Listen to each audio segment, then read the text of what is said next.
Irishman running the Art Gallery of New South Wales. We don't want it. What do we want him for? You know.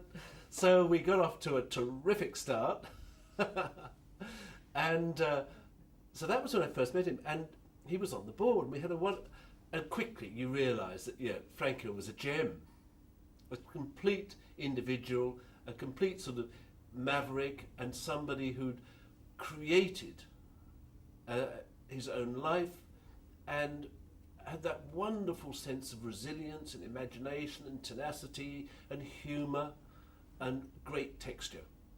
Great, small stature, great texture. That's our Franco. Fantastic. And what period are we talking about? Is this sort of the 50s, the 60s? No, this is much later. This is, I took over the gallery at the very end of 1978 for about a week, and then came back in early 79. So it was then that I really met Franco, and then used to see him a lot because we'd have board meetings and discuss things and disagree about things and talk about art, but he was absolutely unique. He really was, and he had that wonderful kind of that humorous, constantly sort of reinvigorated energy and imagination, and that was the great thing. You couldn't help. Every meeting we used to have, and there was a judge, Jack Nagel, who was chairman, who was a judge. Well, you know what judges are like. And there was Franco and everybody out there sort of being feisty and getting things going. It was they were very entertaining, and we also had artists on the board. We always have had artists on the board, and we still do have artists on the board. And John Olsen was on the board at the time, and John, at the end of a meeting, we always used to have a drink. We used to have. Nowadays things have changed. The culture's changed. We have board meetings at 8 o'clock in the morning, if you please, over breakfast, for heaven's sake. Then we used to have them at 4 o'clock, and they'd be over at 6 or 6. Everybody would have a drink. And a long time ago, I think Transfield bought some wineries in Mudgee. And so Franco arrived with all his wine, you see. He said, go on. So at the end of the meeting, we had to drink Franco's wine. So Franco was opening the bottles, and John Olsen didn't know what it was. He drank it up. He said, God, what's this? Cat's piss, he said, and poured it down the sink. Whereupon Franco jumped up and said, John, what are you doing with my wine? What are you doing with my wine? It's my beautiful wine. And John said, oh, it's rubbish, he said, and poured the bottle down the sink. So then that was a good start. Anyway, those are the kind of things that happened. It was terrific. And two great characters, wonderful characters. It seems that there's never a dull moment whenever Franco is around. But looking seriously at his contribution to the visual arts, I mean, what would Sydney be like, or Australia be like, if Franco hadn't?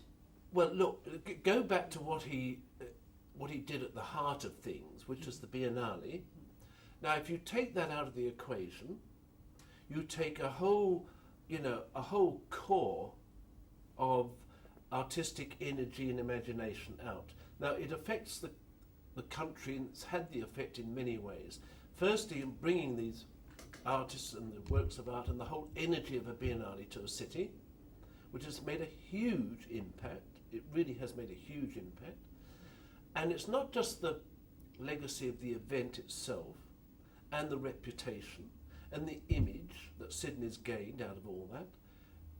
There's a material residue, if you like, as well, because we have, and I think probably other galleries have actually bought works of art, major works of art, as a consequence of a Biennale. We bought major contemporary works by Cunelis and other artists out of Biennales, Richard Deacon, all kinds of things. So it's had a pretty permanent legacy. But the most important effect, without any doubt, has been this sort of galvanizing of energy. You know what Franco's like? He goes around and he lights fires. I mean, I shouldn't say that now, but I mean, you know what? He lights people's fires and emotions and gets them going. I mean, he's just one of the most unforgettable and wonderful people I've ever met in my life. And how important has it been has Franco been in terms of showing the corporate Australia how to support the arts, by setting an example? How important is that? I think he has. There's no doubt. And I mean, firstly, he's built a corporate collection, the Transfield collection, which is one aspect of things. And I think that did happen, of course. And you go back to the elders and BHP and some of the banks were doing it. And but I think he brought a slightly new concept and a new energy in the sense of buying not sort of safe things, but more risky things of contemporary art. And he's done a lot of that. And I think if you looked at now about the sort of the culture of corporate art collecting, it's much more energetic and it's much more contemporary. And there's no doubt that the image of corporate art collecting was enriched by what Franco did. And the other thing is, of course, it's just generally enlivening the whole notion of that, of making it part of seeing it as part of not just a responsibility, but a genuine interest. I remember Franco saying something a long time ago, and I thought this really rings true. He said, he said, I'm an engineer. I said, yeah, we know you're a nuts and bolts guy, Franco.